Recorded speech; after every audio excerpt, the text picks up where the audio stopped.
Le 19 mai 1977, Colleen Stan, 20 ans, quitte la ville de Eugene, en Oregon, pour rendre visite à une amie de Westwood, en Californie, à plus de 600 km de chez elle. C'était l'anniversaire d'une copine à moi. Et j'ai décidé de lui faire une surprise et de lui rendre visite. J'étais prête à partir, mais ma voiture refusait de démarrer. J'ai donc décidé de faire de l'autostop.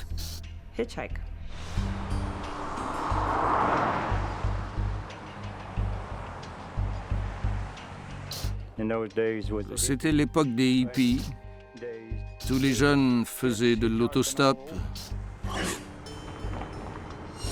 Elle voulait vivre sa vie. J'étais jeune et j'avais l'impression que le monde m'appartenait.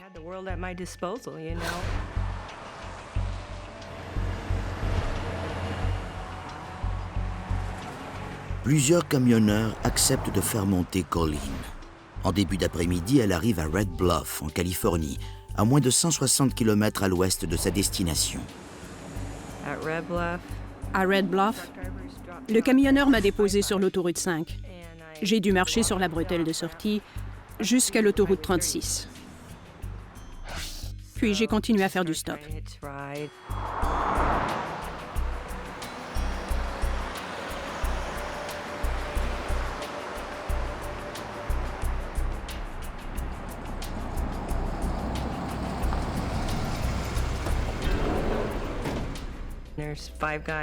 Cinq garçons se sont arrêtés et m'ont proposé de m'emmener où je voulais. Mais j'ai refusé, car je ne voulais pas être seule avec 5 jeunes hommes.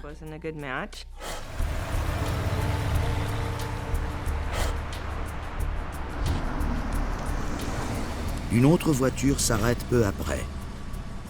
Colleen est rassurée d'apercevoir dans la voiture un jeune couple et un bébé. J'ai vu cet homme qui avait l'air un peu coincé et une femme qui semblait tout à fait normale.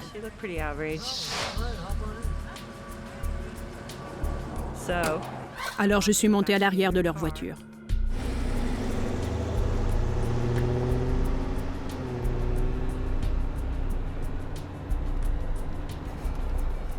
J'ai remarqué que l'homme regardait souvent dans le rétroviseur. C'est là que j'ai commencé à m'inquiéter.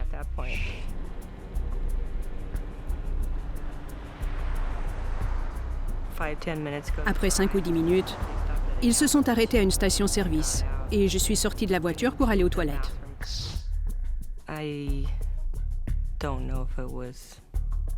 C'était peut-être Dieu ou un ange, mais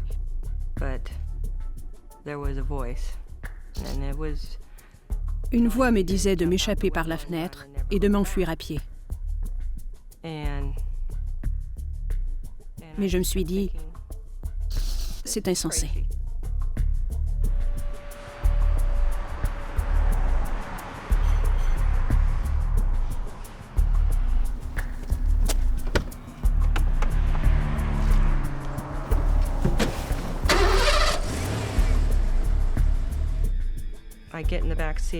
Je me suis rassise à l'arrière de la voiture et j'ai remarqué une étrange boîte en bois sur la banquette, juste à côté de moi, qui n'était pas là auparavant.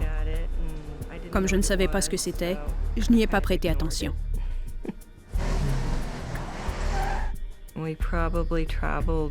Nous avons ensuite fait environ 20 minutes de route.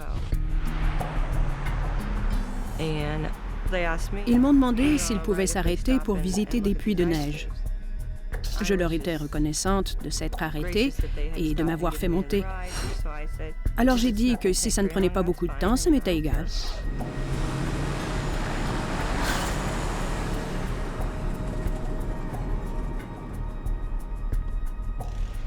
Il a tourné sur une petite route.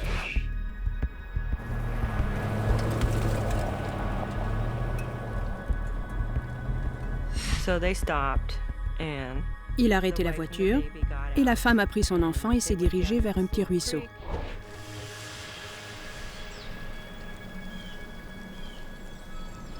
J'ai regardé autour et je me suis demandé, où est parti cet homme? Où est-il? Where'd he go?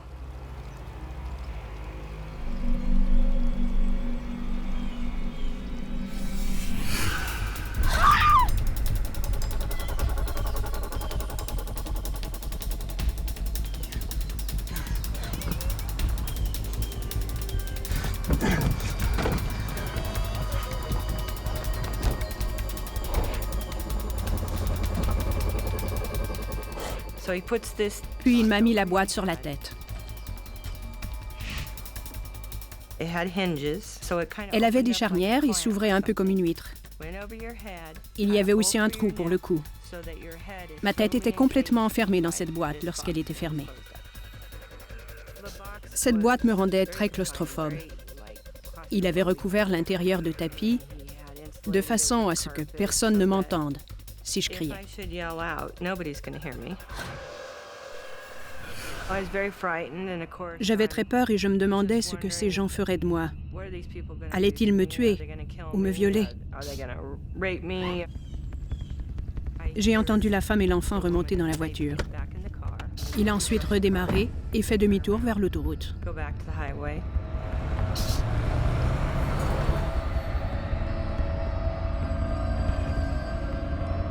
Il ramène Colleen à Red Bluff. Et il s'arrête devant une petite maison sur la rue Oak. Il retire la boîte qui couvre sa tête et les yeux toujours bandés, Colleen est amenée dans le sous-sol de la maison.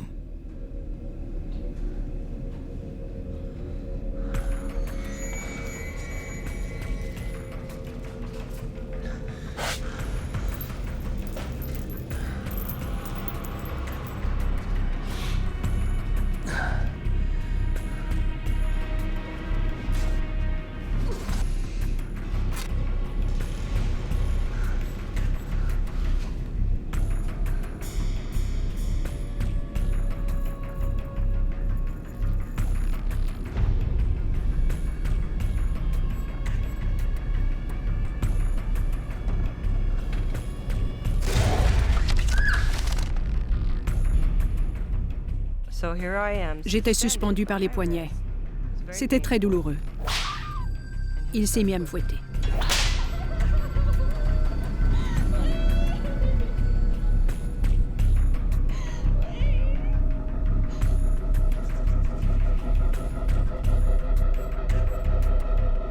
I see him and his wife. Puis, and- je l'ai vu faire l'amour avec sa femme. and Après qu'ils eurent fini, il s'est approché de moi this is his wife. He comes over. et il a commencé à me toucher et à me caresser. Et j'ai perdu connaissance. Blacked out. Colleen reprend conscience au moment où l'homme la détache du plafond. He walked me across the basement. Il m'a amené dans un coin du sous-sol où il gardait ce que je décrirais comme une sorte de caisse.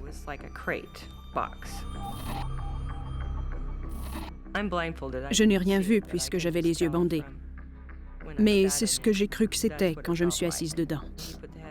Il a remis la boîte sur ma tête et il s'est éloigné. C'est ainsi que s'est déroulée ma première nuit.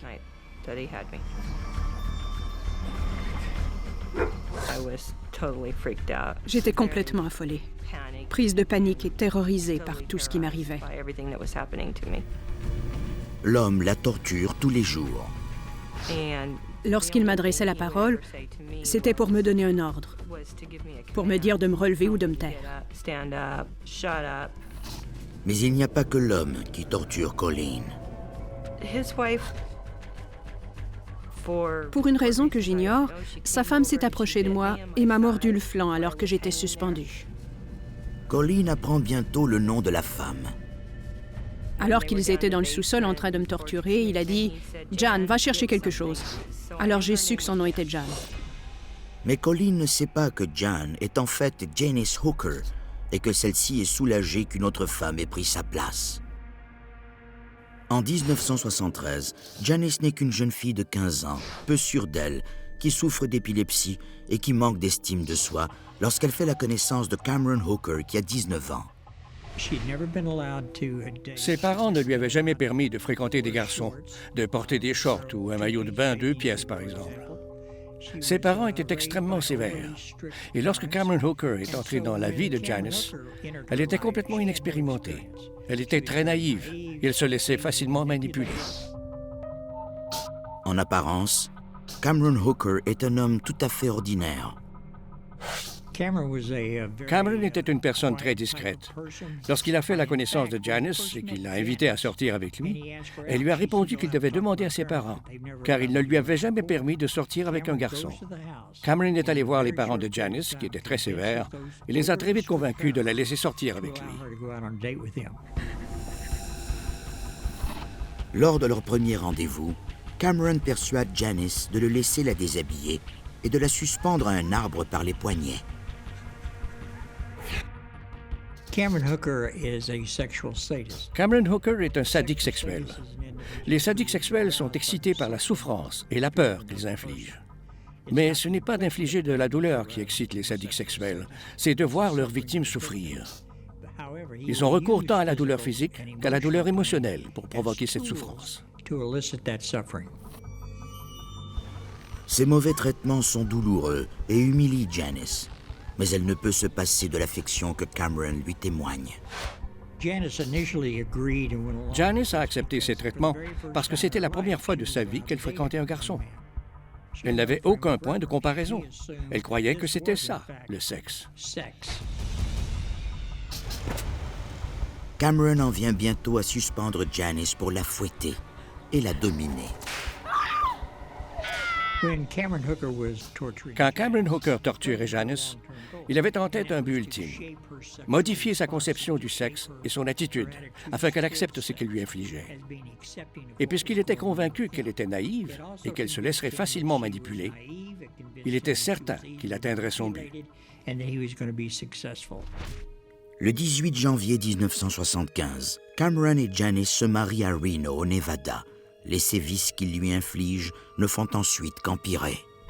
Il voulait posséder une esclave sexuelle, et c'est Janice qui a été la première.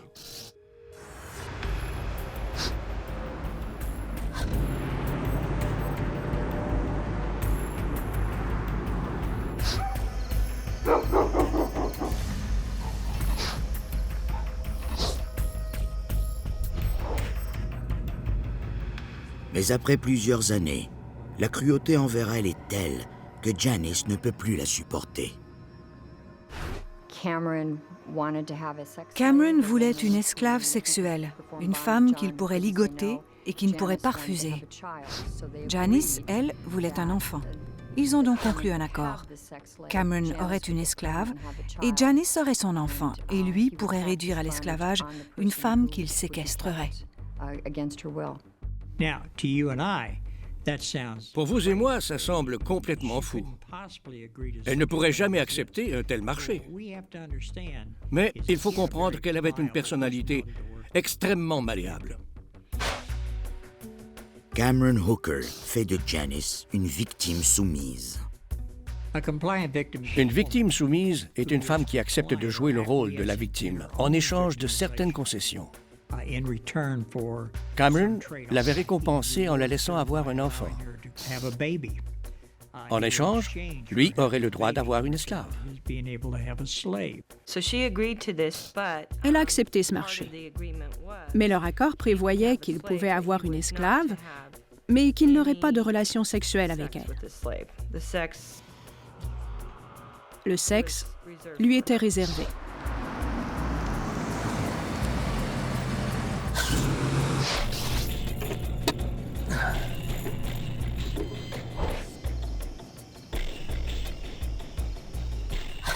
Plus d'une semaine après le départ de Colleen, ses parents qui habitent la Californie reçoivent un appel de ses colocataires qui habitent Eugene, en Oregon. Voyant qu'elle n'était toujours pas revenue, ils nous ont appelés et nous avons décidé de partir pour essayer de la retrouver. Ils font la route de Riverside, en Californie, jusqu'à Eugene, en Oregon. Ils signalent la disparition de leur fille aux différents postes de police tout au long du trajet, mais il n'y a aucune trace de Colleen. À l'été et à l'automne 1977, Colleen est gardée prisonnière, nue et les yeux bandés, dans un cercueil construit par son ravisseur dans le sous-sol de sa résidence.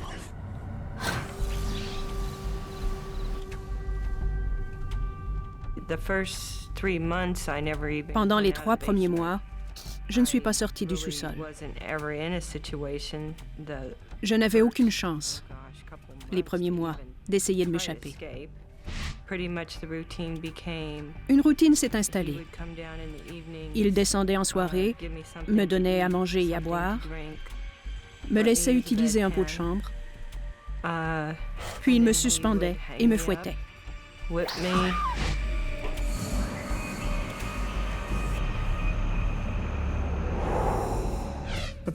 Pour Cameron Hooker, il était extrêmement important de garder sa victime coupée du monde.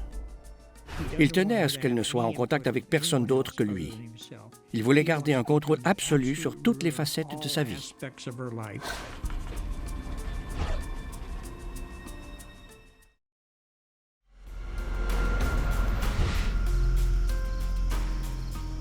Vers la fin de l'année 1977, Colleen Stan ne connaît plus que la torture et la séquestration aux mains de Cameron Hooker et de sa femme Janice dans leur demeure de Red Bluff en Californie.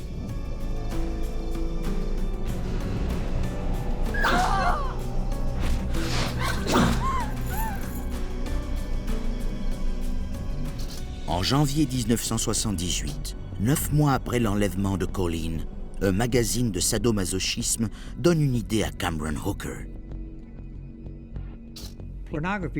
La pornographie a beaucoup contribué à l'émergence des fantasmes sadiques et violents de Cameron Hooker et à lui donner de nouvelles idées. Un soir, il est descendu. Il était avec sa femme. Il m'a fait lire un contrat. Il y était écrit en jargon juridique que je lui cédais mon corps et mon âme et que dorénavant, je lui appartiendrais et que je ne pourrais plus lui refuser quoi que ce soit. Le contrat stipulait aussi que je devais l'appeler maître ou monsieur et que je devais appeler sa femme madame.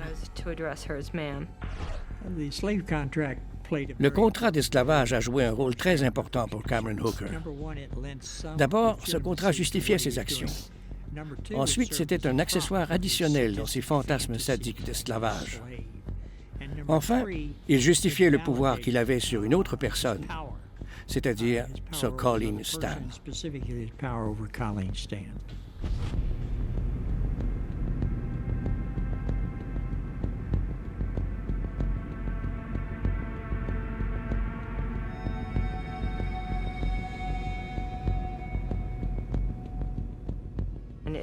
Le contrat stipulait aussi qu'il allait me mettre un collier autour du cou. Et c'est ce qu'il a fait. Cameron Hooker pousse la fiction jusqu'à dire à Colleen qu'un groupe simplement nommé La Compagnie est chargé de voir à l'exécution du contrat d'esclavage. Cameron Hooker lui a fait croire que la compagnie était un réseau clandestin de marchands d'esclaves, créé dans le but de discipliner les esclaves qui refusaient d'obéir ou qui tentaient de s'échapper. C'était une pure fiction, mais il est tout de même parvenu à faire avaler l'histoire à Colleen. Elle n'avait qu'à constater dans quelle position elle se trouvait. Après tout, elle avait été kidnappée et on la gardait prisonnière. Vu sa situation, pourquoi ne croirait-elle pas à l'existence de cette compagnie? Il disait « Vas-y, décroche le téléphone, il t'écoute. Sors de la maison, il t'épie. Tu ferais aussi bien de te faire éclater la cervelle tout de suite, car ils te trouveront. » Cameron dit à Colleen que Janice est une ancienne esclave qui un jour a tenté de s'évader et qu'il a dû l'épouser pour la sauver d'une mort certaine. Comme elle était habituée aux fantasmes pervers de son mari, Janice Hooker a tout de suite confirmé l'histoire de la compagnie. Ce n'était qu'une petite exagération. Il n'y avait pas lieu de s'en faire. Pour Janice Hooker, le fait qu'il garde une esclave prisonnière chez eux était grave. L'histoire de la compagnie ne l'était pas.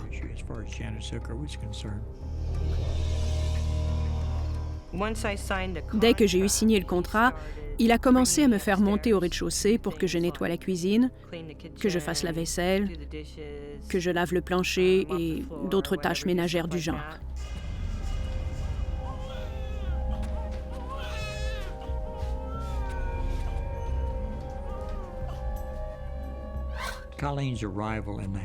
L'arrivée de Colleen dans leur demeure représentait une double récompense pour Janice. D'abord, elle n'avait plus à tenir maison. Elle avait une esclave pour le faire. Mais surtout, elle n'avait plus à endurer les coups de fouet et les sévices corporels comme elle l'avait fait par le passé. C'est une récompense qu'elle estimait méritée.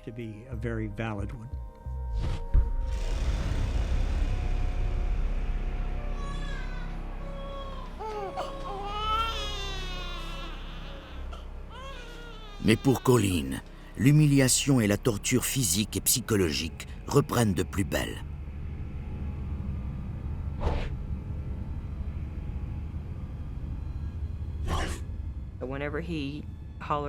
Dès qu'il criait mon nom, peu importe ce que j'étais en train de faire, je devais courir jusqu'à une arcade, me déshabiller et mettre mes mains au-dessus de l'arcade. Après quoi,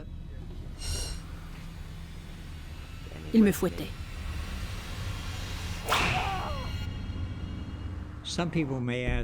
Certains se demandent probablement comment une personne comme Colleen Stan, qui jusque-là avait vécu une vie relativement normale, a si vite adopté une mentalité d'esclave. Mais les êtres humains sont très malléables. Ils peuvent s'adapter à presque tout. Colleen Stan s'est donc très rapidement adapté à son nouveau rôle d'esclave. J'essayais d'être une bonne esclave, car j'avais très peur de la compagnie. En février 1978, Janice Hooker fait une suggestion inattendue à son mari. Elle lui a donné l'autorisation d'avoir des relations sexuelles avec Kay. C'était mon nom d'esclave. Je crois qu'elle pensait qu'il respecterait leur marché et qu'il ne le ferait pas. Mais il est immédiatement descendu au sous-sol, il m'a sorti de la boîte, il m'a fait monter, il m'a attaché au lit, et puis il m'a violée.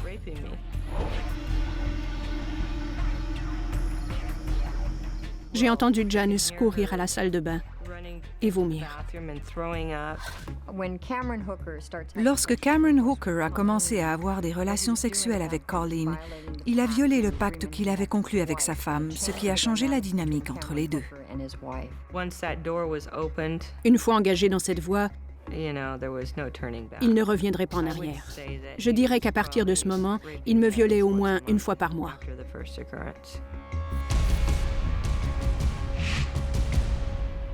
4 mois plus tard, Cameron et Janice Hooker achètent une parcelle de terrain près de l'autoroute 99, en dehors de Red Bluff, et déménagent dans une maison mobile avec Colleen.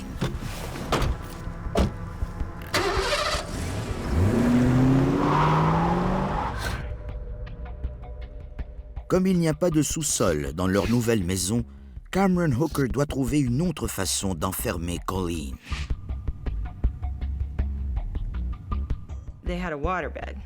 Ils avaient un lit d'eau et il a construit une boîte à l'intérieur du socle sous le lit d'eau. Il m'a demandé de me mettre à genoux et d'entrer dans la boîte. Je suis entrée dans la boîte et il l'a fermée. C'était ma nouvelle résidence, faute de mots plus appropriés. Colleen vit toute l'année 1978 dans la boîte sous le lit. Les rares fois où Cameron la laisse sortir, c'est pour la forcer à faire des tâches ménagères ou encore pour la fouetter, la torturer et la violer. Pendant ce temps, la longue absence de Colleen met rudement à l'épreuve ses proches. Je commençais à penser qu'elle s'était fait embarquer dans une secte. À cette époque, il n'était pas rare que des fugueurs adhèrent à une secte. À des centaines de kilomètres de là, Cameron Hooker demande l'aide de Colleen pour construire une remise de jardin dans laquelle il pourra l'attacher pour la fouetter et l'écarteler. Ça ressemblait à un de ces instruments de torture du Moyen Âge sur lesquels on plaçait les gens pour les écarteler et les tuer. Lorsqu'il m'étendait dessus, il le tendait tellement que tout mon corps me faisait mal. Je priais le Seigneur de m'aider et de ne pas me laisser mourir. J'ai souffert le martyre sur cet engin. Janice se rend bien compte que Cameron passe beaucoup de temps avec Colleen. Elle était au courant de tout dès le départ. La seule chose qu'elle ignorait, c'était qu'il me violait. Mais elle avait pleinement conscience de tout le reste.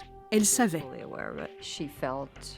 Elle était en partie soulagée parce que c'était maintenant Colleen qui subissait les pires sévices. Mais elle ressentait aussi autre chose. Elle ne m'aimait pas. Et ma présence la dérangeait.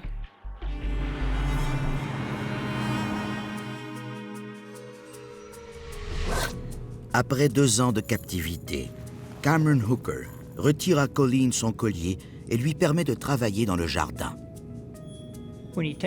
S'il a enlevé le collier de Colleen, c'est qu'il était convaincu qu'elle n'essaierait pas de s'évader, puisqu'il l'avait persuadée de l'existence de la compagnie. La peur faisait office de collier. En décembre 1980, Colleen, maintenant âgée de 23 ans, manque à l'appel depuis 2 ans et demi. Son ravisseur, Cameron Hooker, décide de lui offrir un cadeau de Noël.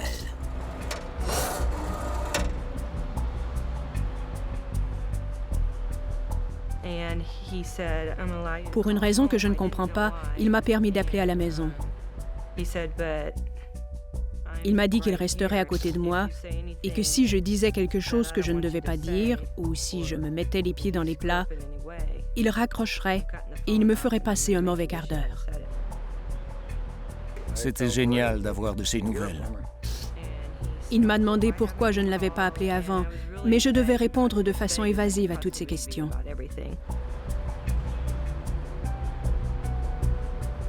Je n'avais pas l'impression d'entendre la Colleen que je connaissais. Puis il m'a demandé d'en finir. Il a raccroché et la conversation s'est terminée.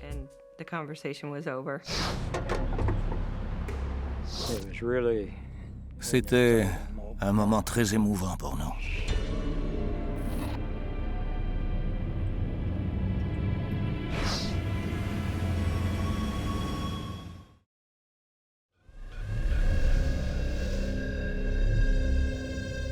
Au début de 1981, Colleen Stan, une jeune fille de 23 ans, est la prisonnière de Janice et Cameron Hooker. Ils gardent Colleen enfermée dans une boîte sous leur lit et ne la font sortir que pour lui faire accomplir des tâches ménagères et la soumettre à des sévices corporels et psychologiques. Cameron Hooker était un sadique sexuel. C'était lui qui avait convaincu Janice Hooker de le laisser réaliser son fantasme. En est-elle moins responsable pour autant? Est-elle moins coupable du crime? Pas du tout.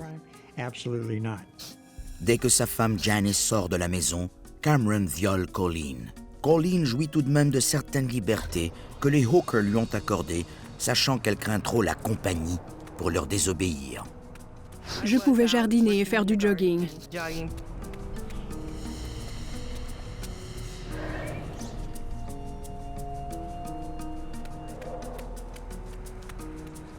Mais je n'ai jamais révélé à qui que ce soit ce qui m'arrivait. Colleen est persuadée que cette compagnie fictive surveille ses moindres faits et gestes. Je croyais dur comme fer que la compagnie pouvait me faire du mal.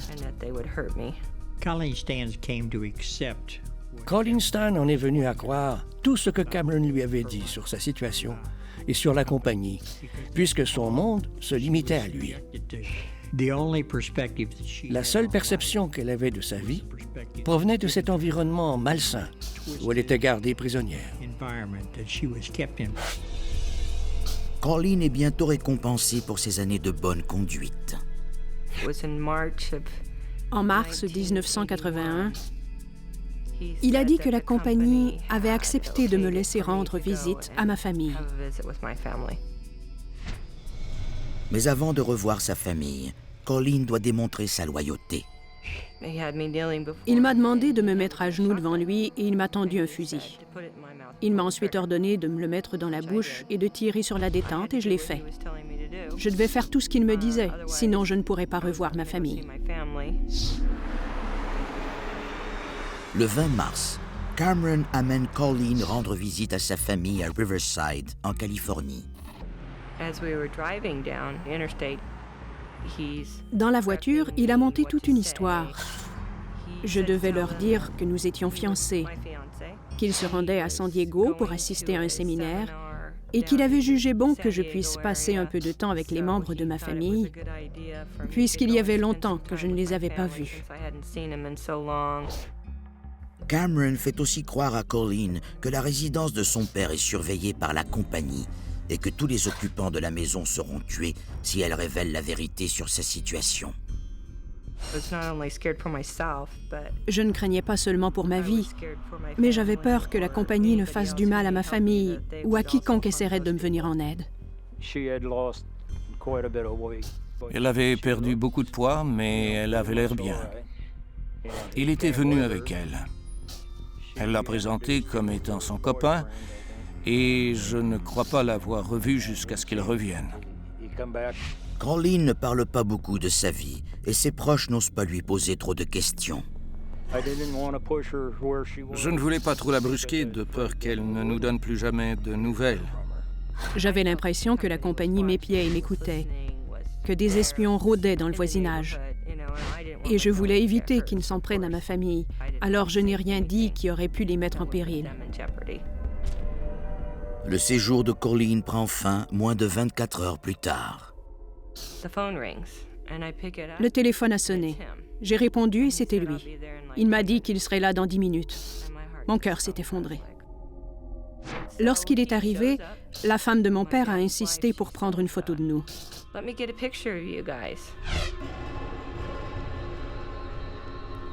Pendant ce temps, il lui posait des questions comme « Où vivez-vous?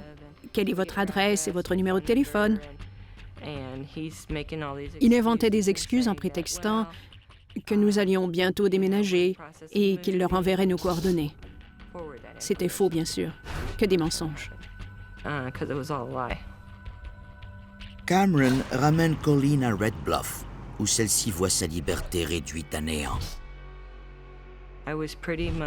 J'ai passé les 3 années suivantes presque exclusivement enfermée dans la boîte. Il l'a de nouveau emprisonnée dans la boîte sous le lit afin de la déstabiliser. Il voulait lui faire comprendre qu'elle redevenait une esclave et, du coup, lui faire oublier toute la joie qu'elle avait ressentie pendant sa liberté provisoire. L'animosité de Janice envers Colleen contribue à l'isolement de cette dernière. Janice se plaignait de la présence de Colleen. Cameron Hooker passait beaucoup plus de temps avec Colleen qu'avec Janice, et elle en était jalouse. Elle ne peut sortir que tard le soir pour faire des travaux ménagers ou pour être torturée et abusée sexuellement par Cameron Hooker. Cameron Hooker croyait que toutes les femmes étaient méchantes et qu'elles méritaient d'être punies.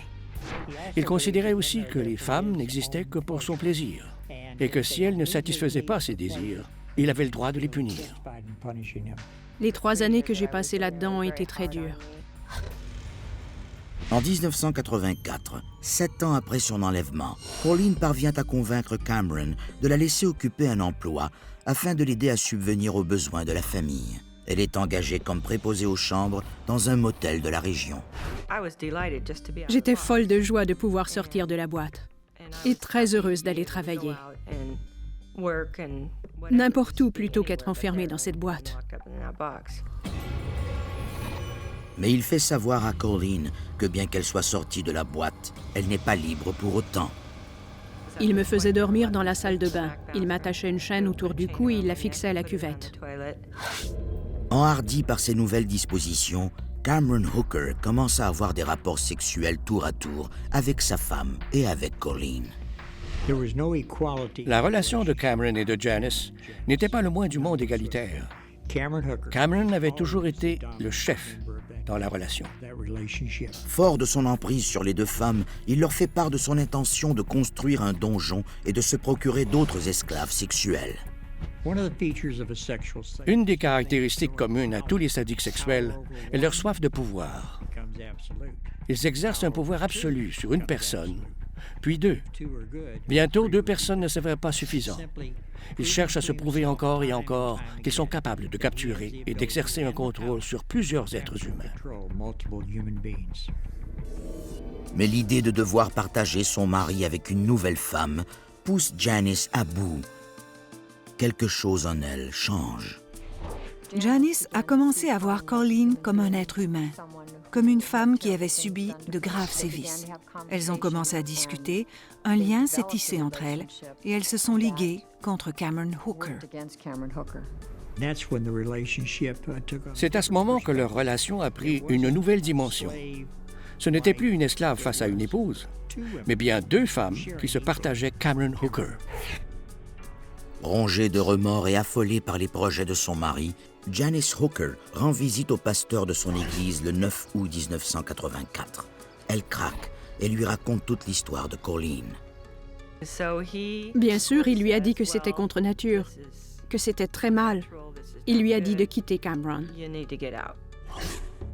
Suivant les conseils du pasteur, Janice se rend au motel où Colleen travaille.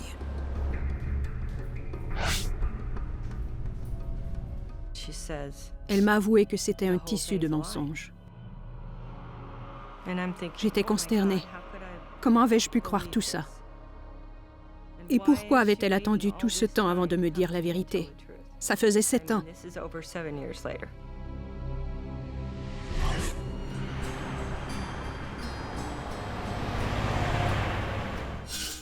Colleen appelle son père à Riverside pour lui dire qu'elle revient à la maison.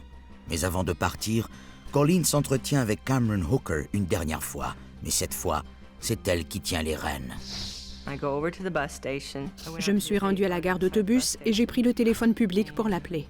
Je lui ai dit que je m'en allais et qu'il ne pouvait rien faire pour m'arrêter. Il s'est mis à pleurer. J'ai raccroché. Je suis montée dans l'autobus et je suis partie. Mais Colleen découvrira que bien que sa servitude ait pris fin, elle n'est toujours pas complètement libérée de l'emprise de Cameron et de Janice Hooker.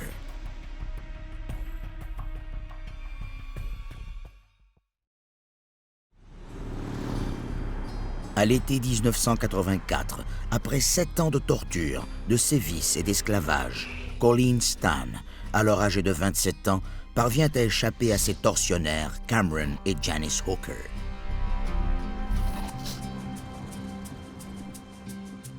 C'était fantastique. J'étais tellement heureuse. Ma famille avait tant de questions. Je ne voulais pas leur fournir trop de détails sordides, car ils avaient déjà assez souffert. Mais elle finit par se confier.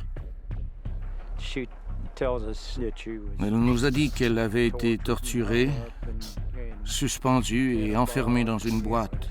Il est difficile de croire qu'elle a enduré tout ce qu'il lui a fait, mais qu'elle ait survécu.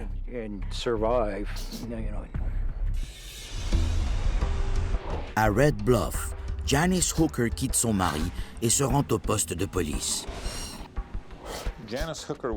Janice Hooker était très émotive et bien sûr avait très peur. Mais la réaction des enquêteurs à son histoire surprend Janice. J'étais très sceptique. Il est difficile de croire que quelqu'un a été enfermé dans une boîte sous un lit d'eau pendant plusieurs années. C'était difficile à croire. Il est extrêmement difficile de comprendre comment une telle chose a pu se produire. C'est difficile parce que nous n'avons aucun point de comparaison. Nous n'avons jamais rencontré ce genre de personne, ce type de victime ou ce genre de crime. La police de Red Bluff communique avec Colleen, qui confirme tout ce que Janice a affirmé. Nous l'avons interrogé pendant 2 jours afin d'obtenir le plus de renseignements possible sur les 7 ans qu'a duré sa captivité. Fort de l'aveu de Janice et de la déclaration de Colleen, les policiers de Red Bluff arrêtent Cameron Hooker le 22 août 1984. Je lui ai dit qu'il était en état d'arrestation pour crimes sexuels et pour l'enlèvement et la séquestration de Colleen. Je m'attendais vraiment à ce qu'il s'objecte à ces accusations. Mais il a seulement dit « d'accord, pas de problème ». Il n'a pratiquement pas eu de réaction. Les policiers fouillent la résidence des Hooker et saisissent plusieurs objets. Mais rien ne prouve que Colleen a été détenue contre sa volonté. Les policiers ignorent que depuis l'arrestation de Cameron Hooker, Janice est retournée avec lui. Sous ses ordres, elle a détruit tout ce qui se rattachait à Colleen.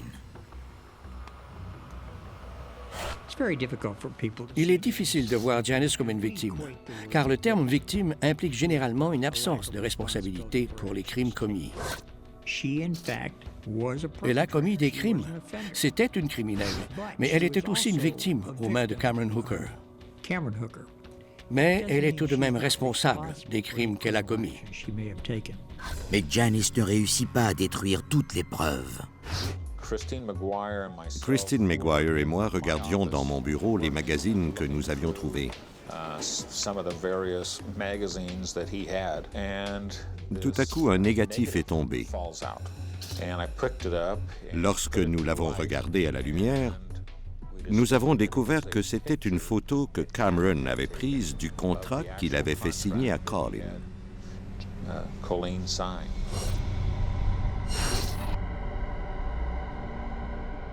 Le bureau du procureur local détient enfin la preuve nécessaire pour intenter un procès contre Cameron Hooker. Il devra faire face à 10 chefs d'accusation d'enlèvement et de viol. Nous avons présenté toutes sortes de preuves lors du procès. Des fouets, des chaînes, l'écarteleur, les boîtes de privation sensorielle et le contrat d'esclavage. Il a gardé Colleen enfermée dans une boîte plusieurs années. Nous avons placé une réplique de cette boîte au centre de la salle d'audience pendant toute la durée du procès. Janice Hooker accepte de témoigner contre son mari en échange de l'immunité judiciaire. Étonnamment, Janice Hooker se portait très bien, hors de l'emprise de Cameron Hooker. Elle a été étonnamment forte. Mais le procureur sait que le verdict dépend du témoignage de Colleen Stan. Aux yeux du jury, Colleen avait l'air très calme. Elle ne semblait pas être mue par un désir de vengeance. Quelquefois, elle a semblé surprise par sa propre description de son comportement. Elle ne comprenait pas tout à fait pourquoi elle avait posé certains gestes et pourquoi certaines choses étaient arrivées. Mais elle a laissé aux experts le soin d'expliquer tout ça au jury. Des experts tels que le docteur Chris Hatcher. Le docteur Chris Hatcher est psychologue clinicien et spécialiste des cas de séquestration. Il a été en mesure de tout faire comprendre au jury. Il a expliqué que malgré que Colleen ait pu sembler libre, en fait, elle ne l'était pas du tout. Cameron Hooker la torturait, la fouettait, la battait. Elle a été coupée de toute lumière et de tout bruit pendant une longue période. C'était une façon de la dompter, de la contraindre à se comporter d'une façon bien précise. Il m'a aidé à comprendre que je n'avais rien fait de mal. Le 18 octobre 1984, Cameron Hooker se présente à la barre pour se défendre. Il a carrément dit au jury qu'il l'avait en effet kidnappée pour faire d'elle une esclave sexuelle, mais il a ajouté qu'il l'avait libérée et qu'elle était restée à ses côtés parce qu'elle était amoureuse de lui. Il a aussi affirmé que Colleen avait consenti à avoir des relations sexuelles avec lui et que ce n'était donc pas un cas de viol. Mais sa stratégie échoue lamentablement et Cameron Hooker est reconnu coupable des 10 chefs d'accusation. Le 22 novembre 1984, Cameron Hooker est condamné à 104 années de prison pour enlèvement, crime sexuel et pour s'être servi d'un couteau pendant un enlèvement. Le juge Clancy Knight, qui a présidé le procès, a dit à l'auditoire qu'il condamnerait Cameron Hooker à la plus grande peine possible, car c'était le psychopathe le plus dangereux qu'il avait eu à juger. En apparence, il est exactement le contraire de ce qu'il est réellement, et il représentera un danger pour toutes les femmes jusqu'à sa mort.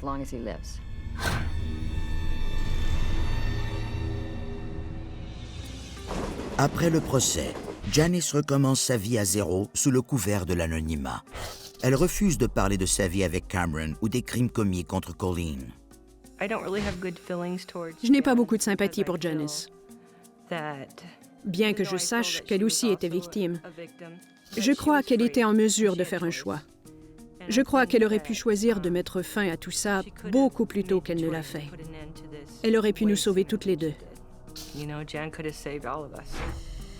La libération conditionnelle de Cameron Hooker est prévue pour 2022.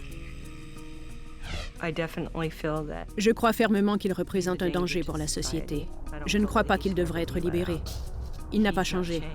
Mais puisque sa libération conditionnelle est prévue, je ne peux que souhaiter qu'on la lui refuse.